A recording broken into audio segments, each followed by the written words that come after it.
तुम्हारे गलत कर्मों की वजह से तुम्हें अगले जन्म में पशु योनि भोगनी पड़ेगी।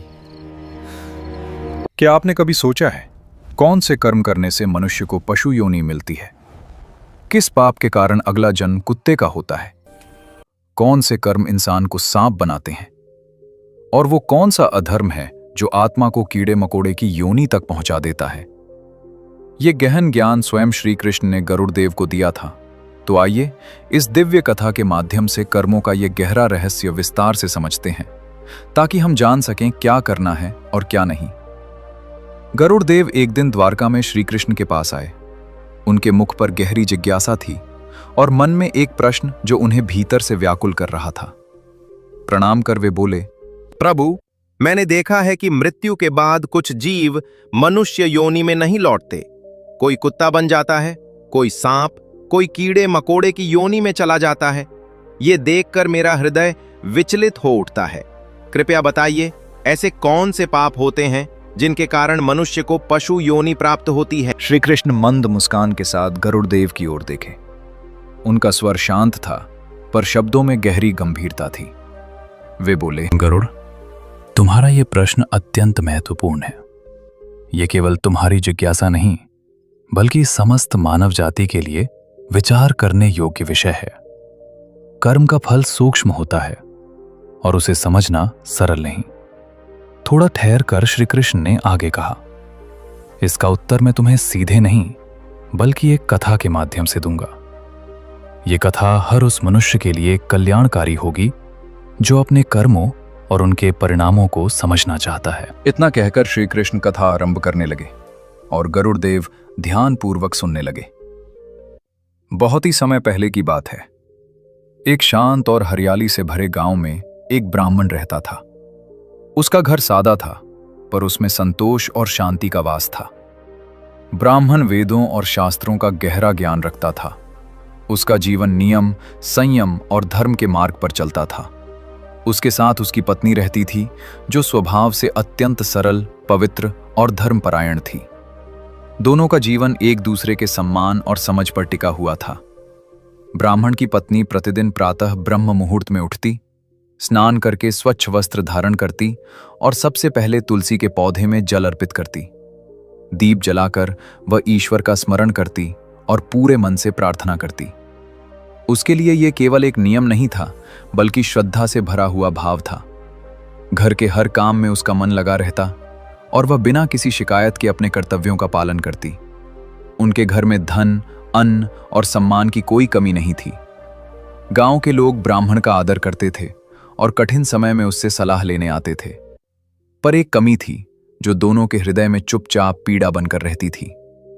उनके घर में कोई संतान नहीं थी। विवाह के कई वर्ष बीत गए थे, पर सूना आंगन उन्हें भीतर से कचोटता रहता।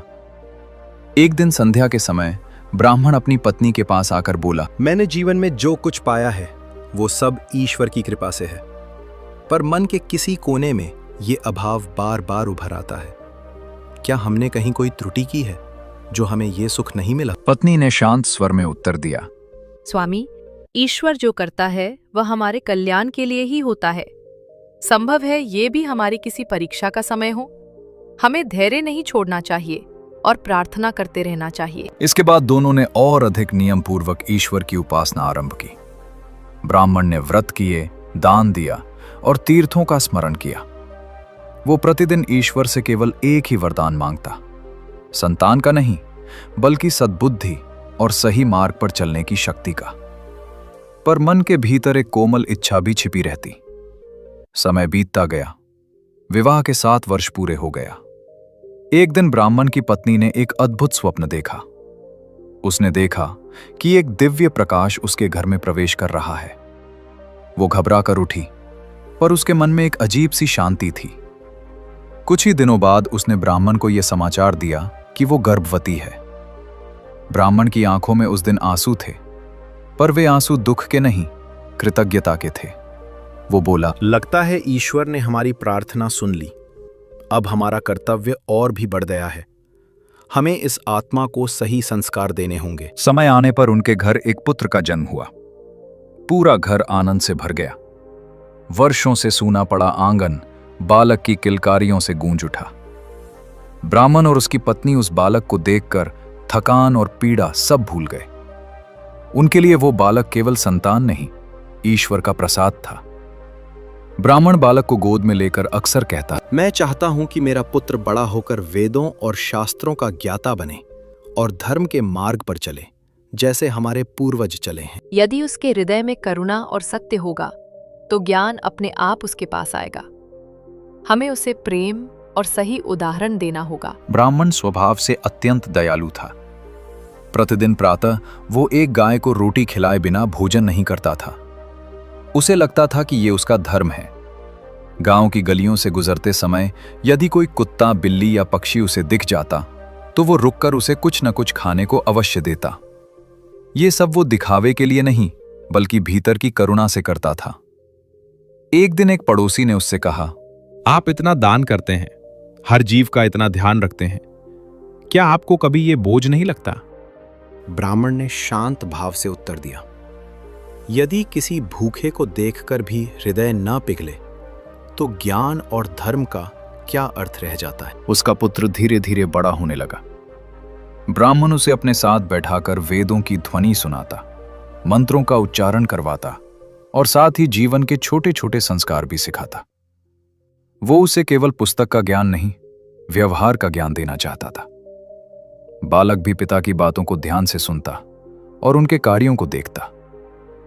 एक दिन बालक ने पिता से पूछा, पिताजी, आप हर जीव को भोजन क्यों देते हैं? वे तो बोल भी नहीं सकते। ब्राह्मण ने उसके सिर पर हाथ रखते हुए कहा, बेटा, वे बोल नहीं सकते, पर पीड़ा तो महसूस करते हैं। जो दूसरों की पीड़ा समझता है वही सच्चा मनुष्य होता है। समय अपनी गति से आगे बढ़ता रहा। वही बालक जिसे कभी पिता के शब्दों में सत्य और करुणा के बीज मिले थे, अब किशोरावस्था पार कर युवावस्था की दहलीज पर खड़ा था। उसके भीतर की जिज्ञासा अब संयमित नहीं रही। गांव से बाहर की दुनिया, नए लोग और नई आदतें उसे अपनी ओर खींचने लगीं। धीरे धीरे वो ऐसी संगत में पड़ गया जहां न तो धर्म का मान था और न ही संस्कारों की कदर। आरंभ में परिवर्तन बहुत सूक्ष्म था। वो पिता के साथ वेद पाठ में कम बैठने लगा, पूजा के समय बहाने बनाने लगा, माता की कही बातें उसे बोझ लगने लगीं। ब्राह्मण ये सब देख रहा था, पर उसने धैर्य नहीं छोड़ा।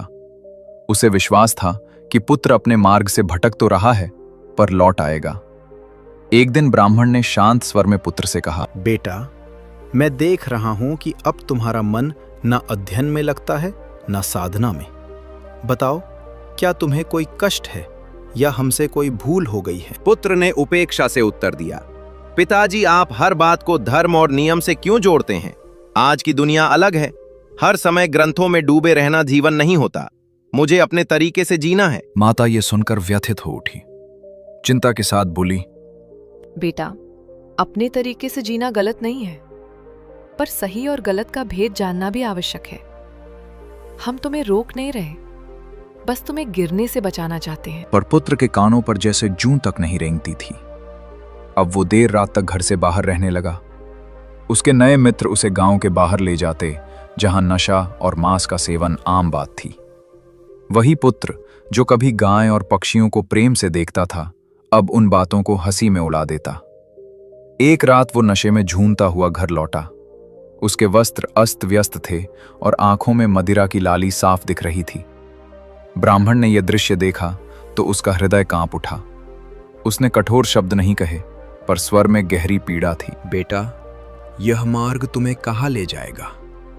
मैंने तुम्हें सत्य और संयम सिखाया था। तुम्हारे कर्म केवल तुम्हें ही नहीं, पूरे वंश को प्रभावित करेंगे। पुत्र हंस पड़ा और बोला, पिताजी, आप पुरानी बातों में जीते हैं। जीवन एक बार मिलता है। अगर अपने मन से न जिया तो ऐसे जीवन का क्या अर्थ? उसकी बातों ने माता पिता के हृदय को जैसे चीर दिया। फिर भी वे मौन रहे। उन्हें लगा कि क्रोध से नहीं, प्रेम से बात बन सकती है। पर समय के साथ पुत्र का व्यवहार और कठोर होता गया। वो अब माता पिता की बातों का खुलकर अपमान करने लगा। जब भी उसे समझाया जाता, वो ताने देता और घर से बाहर निकल जाता।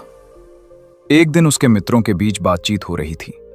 एक मित्र ने संकोच से कहा, तुम्हारे पिता तो गांव में पवित्रता और धर्म के प्रतीक माने जाते हैं, तुम ये सब करते हो तो तुम्हें कभी अपराध बोध नहीं होता। तुम्हारे पिता तो गांव में पवित्रता और धर्म के प्रतीक माने जाते हैं। तुम ये सब करते हो तो तुम्हें कभी अपराध बोध नहीं होता। पुत्र ने मदिरा का पात्र उठाते हुए उत्तर दिया, पिता का जीवन उनका है, मेरा जीवन मेरा है। मैं उनकी तरह बनकर अपनी जवानी नहीं गंवाना चाहता। उसकी हंसी में घमंड था और आंखों में अहंकार। वो ये भूल चुका था कि स्वतंत्रता और उच्छृंखलता में अंतर होता है। उधर घर में माता हर रात दीपक के सामने बैठकर प्रार्थना करती। उसके शब्द मौन होते, पर आंसू बहुत कुछ कह जाते। एक संध्या ब्राह्मण ने अंतिम बार प्रयास करने का निश्चय किया। उसने पुत्र को अपने पास बैठाया और गंभीर स्वर में बोला, मैं तुम्हें आदेश नहीं दे रहा, केवल अनुभव की बात कह रहा हूं। जो कर्म आज सुख देते लगते हैं वे कल पीड़ा बनकर लौटते हैं। पुत्र ने झुंझला कर उत्तर दिया, आप हमेशा भविष्य की बातें करते हैं। मैं वर्तमान में जीता हूं। मुझे उपदेश नहीं चाहिए, मुझे मेरी आजादी चाहिए। उस रात ब्राह्मण बहुत देर तक जागता रहा। उसे अपने ही कर्मों पर विचार आने लगा। क्या कहीं पालन पोषण में कोई कमी रह गई थी? क्या प्रेम अधिक था या अनुशासन कम? उसके भीतर एक अनजाना भय घर करने लगा, मानो आने वाला समय कोई कठोर परीक्षा लेने वाला हो। पुत्र अब पूरी तरह गलत संगत में डूब चुका था। मांस और मदिरा उसके लिए सामान्य हो गए थे। घर की मर्यादा, माता की ममता और पिता का तप सब उसके लिए अर्थहीन होते जा रहे थे। वो अपने कृत्यों को तर्कों से सही ठहराता, पर भीतर कहीं एक खालीपन भी था जिसे वो स्वीकार नहीं करता था। समय बीतने के साथ ब्राह्मण के पुत्र के शौक और अधिक बढ़ते चले गए। मदिरा, मांस और अय्याशी अब उसकी आदत नहीं, आवश्यकता बन चुकी थी। पर उसकी अपनी कोई कमाई नहीं थी। अब तक वो जो कुछ करता आया था पिता के धन पर ही निर्भर था। धीरे धीरे ब्राह्मण के घर का सारा संचित धन उसी की गलत आदतों में नष्ट हो गया। जो घर कभी संतोष और सादगी का प्रतीक था, वहां अब अभाव ने दस्तक दे दी। एक दिन वो फिर पिता के पास आया। उसके स्वर में विनय नहीं, अधिकार था। उसने रूखे स्वर में कहा, मुझे धन चाहिए। मेरे मित्र प्रतीक्षा कर रहे हैं। आज मुझे खाली हाथ नहीं जाना है। ब्राह्मण ने उसकी आंखों में देखा। वो समझ गया था कि ये धन किसी अच्छे कार्य के लिए नहीं मांगा जा रहा। भारी मन से उसने उत्तर दिया, बेटा, अब मेरे पास देने को कुछ भी नहीं बचा। जो था वो सब तुम्हारे शौकों में चला गया, और मैं ऐसे कर्मों के लिए अब और धन नहीं दे सकता। ये सुनते ही पुत्र का क्रोध भड़क उठा। तो आपने मुझे बेसहारा छोड़ दिया। आपने कभी मेरी इच्छाओं को समझा ही नहीं। अगर धन नहीं दे सकते तो मुझे उपदेश देने का भी अधिकार नहीं रखते। माता बीच में आई। उसके स्वर में कांपती हुई पीड़ा थी। बेटा, क्रोध में ऐसा मत बोलो। हमने तुम्हारे लिए क्या नहीं किया। आज भी तुम्हें सही मार्ग पर लाने की आखिरी कोशिश कर रहे हैं। पर पुत्र पर जैसे अंधकार छा गया था।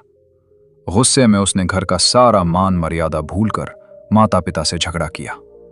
कटु शब्द बोले, अपमान किया और अंत में उन्हें घर से बाहर निकाल दिया।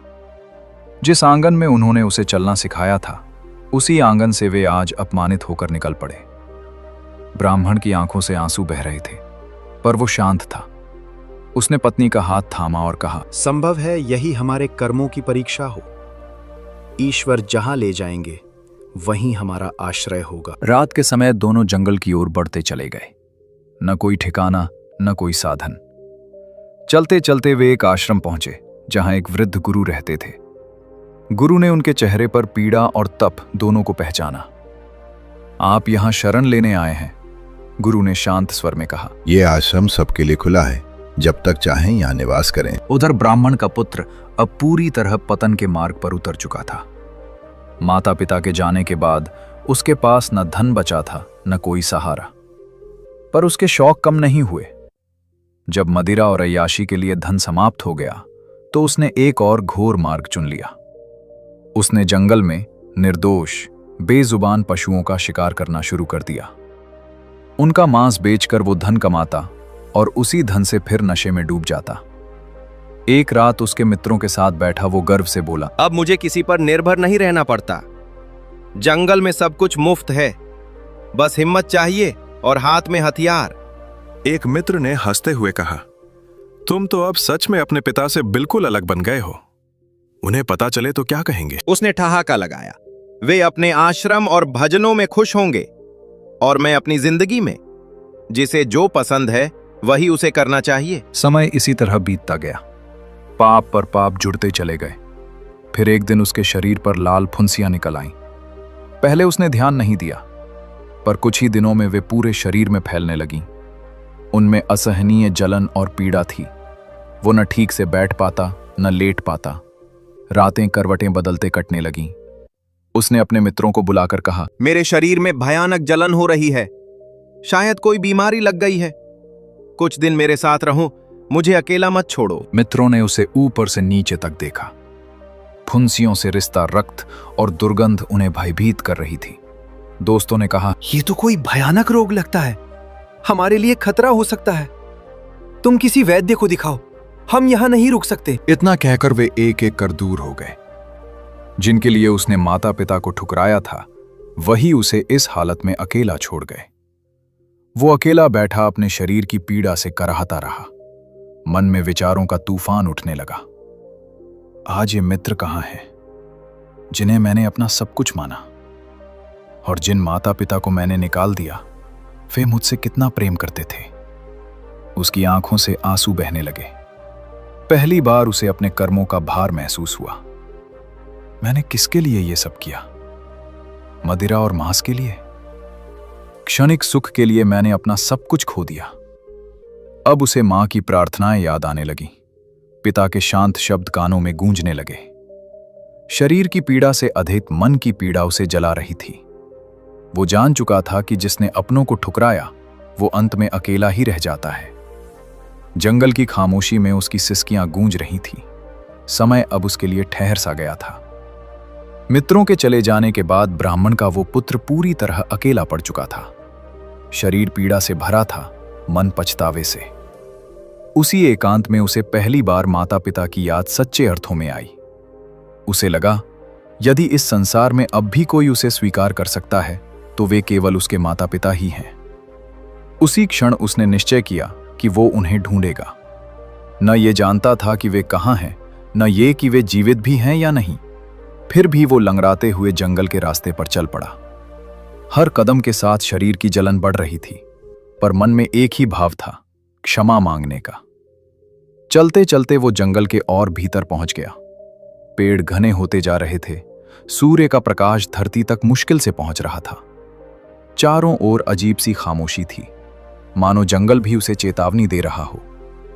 पक्षियों की आवाजें भी अब कम हो गई थीं।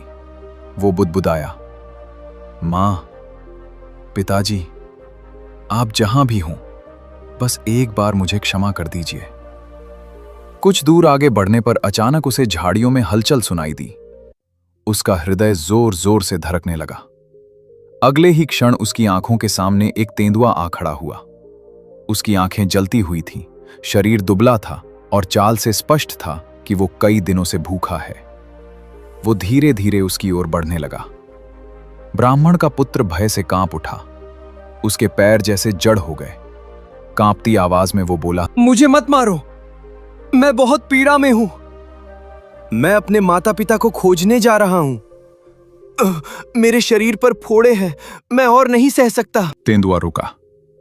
उसकी आंखों में कोई करुणा नहीं, बल्कि कठोर स्मृति थी। गहरी गंभीर आवाज में वो बोला, तुम आज अपने प्राणों की भीख मांग रहे हो। जब तुमने निर्दोष पशुओं को मारा था, तब उन्होंने भी जीवन की भीख मांगी होगी। तुमने तब उनकी पीड़ा नहीं सुनी। लड़के की आंखों से आंसू बहने लगे। वो बोला, मुझसे पाप हो गया, मैं अज्ञान में था। मुझे नहीं पता था कि ये सब इतना भयानक परिणाम देगा। तेंदुआ एक कदम और आगे बढ़ा और बोला, अज्ञान का बहाना मत दो। तुम्हें सही और गलत का ज्ञान था। तुम एक ब्राह्मण के पुत्र हो, फिर भी तुमने जानबूझकर अधर्म चुना। उसकी आवाज जंगल में गूंज रही थी। लड़का पीछे हटना चाहता था, पर शरीर ने साथ नहीं दिया।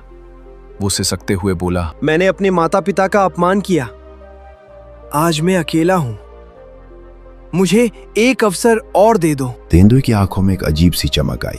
वो बोला, तुम्हारी कथा मुझे अपनी याद दिलाती है। मैं भी एक समय मनुष्य था, मुझे भी जीवन का सही मार्ग पता था, फिर भी मैंने हिंसा और स्वाद को चुना। लड़के ने चौंक कर उसकी ओर देखा। तुम मनुष्य थे? ये कैसे संभव है? क्या ये भी कर्मों का फल है? तेंदुए ने गहरी सांस ली।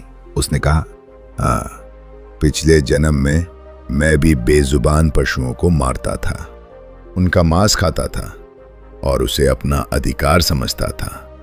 मृत्यु के बाद वो बोला, मुझे इस योनि में जन्म मिला। तब से आज तक इसी जंगल में भटक रहा हूं। लड़के का शरीर भय से सुन्न हो गया और बोला, तो क्या मेरे लिए भी यही भाग्य है? क्या मेरे पाप मुझे भी ऐसी ही योनि में ले जाएंगे? तेंदुआ गंभीर स्वर में बोला, कर्म कभी नष्ट नहीं होते, वे समय आने पर फल देते हैं। तुम्हारे कर्म आज मेरे सामने खड़े हैं। लड़के ने हाथ जोड़ दिए। मुझे क्षमा कर दो, मैंने जीवन को हल्के में लिया। मुझे नहीं पता था कि हर कर्म का लेखा रखा जाता है। तेंदुआ कुछ क्षण शांत रहा, फिर बोला, पश्चाताप तब मूल्यवान होता है जब कर्म करने से पहले हो। आज का पश्चाताप तुम्हें पीड़ा से मुक्त नहीं कर सकता। आज मैं तुम्हें खाकर अपनी भूख मिटाऊंगा और तुम्हारे लिए ये भी तुम्हारे कर्मों का ही फल है। लड़का जोर से रो पड़ा। माँ, पिताजी, मैंने बहुत बड़ी भूल की। काश समय लौट सकता। पर समय कभी लौटता नहीं। अगले ही क्षण तेंदुए ने उस पर झपट्टा मारा। जंगल की शांति एक चीख से टूट गई। फिर सब कुछ शांत हो गया। कुछ ही पलों में उस ब्राह्मण पुत्र का जीवन समाप्त हो गया।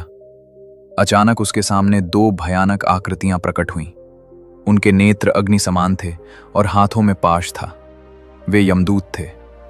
एक यमदूत कठोर स्वर में बोला, तुम्हारा समय पूर्ण हो चुका है। अब तुम्हें अपने कर्मों का फल भोगना होगा। चलो, यमपुरी में धर्मराज तुम्हारी प्रतीक्षा कर रहे हैं। उस लड़के की आत्मा कांप उठी। मुझे और अवसर नहीं मिलेगा। मैं पश्चाताप कर चुका हूं। क्या अब भी कोई मार्ग शेष नहीं? दूसरा यमदूत बोला, पश्चाताप का समय जीवन में होता है, अब तो केवल कर्मों का लेखा शेष है। वे दोनों उसकी आत्मा को साथ लेकर यमपुरी की ओर चल पड़े। मार्ग में उसने अनेक आत्माओं को देखा। कोई रो रहा था, कोई कराह रहा था, कोई मौन खड़ा था। हर चेहरे पर अलग पीड़ा थी, पर कारण एक ही था, अपने कर्म। कुछ ही समय में वे यमपुरी पहुंचे। वहां का वातावरण गंभीर था। विशाल सभागृह में धर्मराज यमराज विराजमान थे। उनके मुख पर न क्रोध था, न करुणा, केवल न्याय। उनके समीप चित्रगुप्त अपने ग्रंथों के साथ खड़े थे। यमदूतों ने प्रणाम कर कहा, महाराज, ये वही आत्मा है जिसने जीवन में अनेक अधर्म किए। इसे आपके सम्मुख उपस्थित किया गया है। यमराज ने गंभीर दृष्टि से आत्मा की ओर देखा। उन्होंने कहा, चित्रगुप्त, इसके कर्मों का पूरा लेखा प्रस्तुत करो। चित्रगुप्त ने ग्रंथ खोला।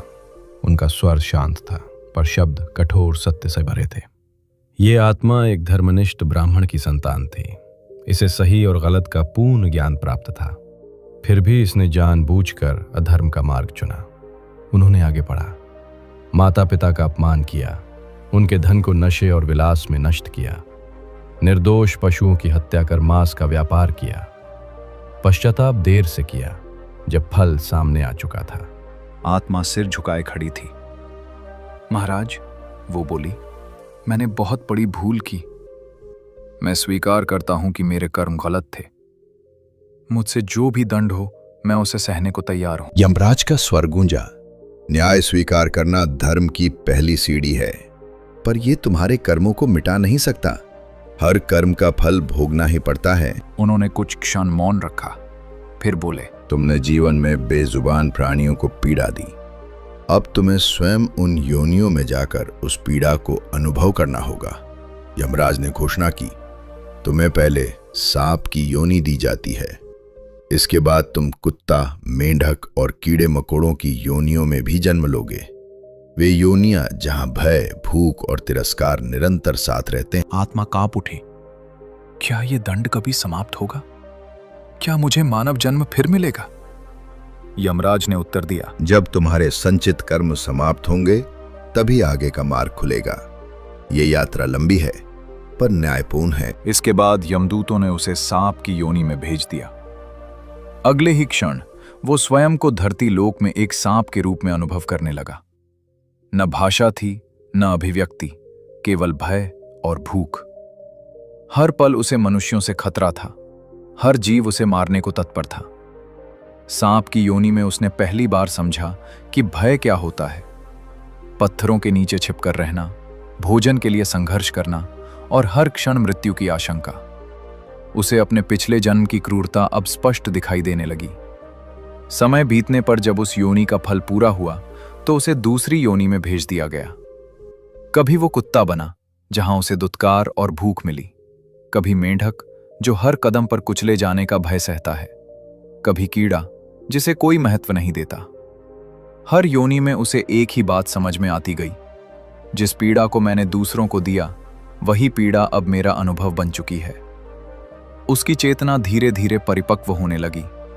उसे माता पिता का प्रेम, पिता की करुणा और माता की प्रार्थनाएं अब स्पष्ट दिखने लगी। पर अब शब्द नहीं थे, केवल अनुभव थे। कथा सुनाने के बाद श्री कृष्ण कुछ क्षण मौन रहे। फिर वो आगे बोले, मनुष्य पशु की योनि प्राप्त करेगा, उसके कई कारण हैं। पहला कारण है क्रूर हिंसा और निर्दयता। जो मनुष्य बिना किसी आवश्यकता के, केवल स्वाद, मजा या मनोरंजन के लिए पशु पक्षियों की हत्या करता है और दूसरों के दर्द को महसूस नहीं करता, उसकी आत्मा को उसी हिंसा से जुड़ी पशु योनि में जाना पड़ता है। ऐसे कर्म करुणा से शून्य होते हैं और करुणा के बिना मनुष्य मनुष्य नहीं रह पाता। फिर श्री कृष्ण ने आगे कहा, दूसरा कारण है भोजन में लोभ और असंयम। जो व्यक्ति केवल जीभ के सुख के लिए जीता है, खाने पीने में कोई मर्यादा नहीं रखता और विवेक को छोड़ देता है, उसे ऐसी योनि मिलती है जहां बुद्धि नहीं, केवल भूख और प्रवृत्ति होती है। मनुष्य को भोजन करना चाहिए, भोजन को मनुष्य पर शासन नहीं करना चाहिए। तीसरे विषय पर वे बोले, तीसरा कारण है काम वासना में डूबा जीवन। जो मनुष्य स्त्री पुरुष के सम्मान को भूलकर केवल वासना को ही जीवन का लक्ष्य बना लेता है, पर स्त्री गमन, छल और भोग में लिप्त रहता है, वो आत्मा ऐसी योनि पाती है जहां विवेक समाप्त हो जाता है और केवल प्रवृत्ति शेष रहती है। वासना पर नियंत्रण न हो तो आत्मा नीचे की ओर गिरती है। गरुड़देव ध्यान से सुन रहे थे। श्री कृष्ण ने आगे कहा, चौथा कारण है माता पिता और गुरु का अपमान। जिनसे जीवन मिला, जिनसे संस्कार और दिशा मिली, यदि मनुष्य उन्हीं का अपमान करे, उनकी सेवा से मुंह मोड़ ले, तो वह कृतघ्न कहलाता है। ऐसी आत्मा को ऐसी पशु योनि मिलती है जहां सेवा तो करनी पड़ती है पर सम्मान नहीं मिलता। अंत में श्री कृष्ण ने कहा, पांचवा कारण है अहंकार। जो व्यक्ति अपने धन, शक्ति, ज्ञान या पद के घमंड में दूसरों को तुच्छ समझने लगता है, गरीब और निर्बल का उपहास करता है, उसे वही योनि मिलती है जिसे वह तुच्छ समझता था, ताकि वो अनुभव से जाने कि घमंड का फल क्या होता है। श्री कृष्ण ने बात समाप्त करते हुए कहा, गरुड़, पशु योनि दंड मात्र नहीं है, वो आत्मा के लिए शिक्षा है। मनुष्य जन्म सबसे बड़ा अवसर है। जो इसे करुणा, संयम और विनम्रता से जी लेता है, वही इस चक्र से मुक्त हो पाता है। गरुड़देव नतमस्तक हो गए। उन्होंने कहा, प्रभु, आज आपने कर्म और करुणा का सच्चा अर्थ समझा दिया। दोस्तों, यदि आपको यह कथा पसंद आई हो तो वीडियो को लाइक करें, शेयर करें और ऐसे ही धर्म व कर्म से जुड़ी कथाओं के लिए चैनल को सब्सक्राइब करें और कमेंट में जय श्री कृष्णा अवश्य लिखें।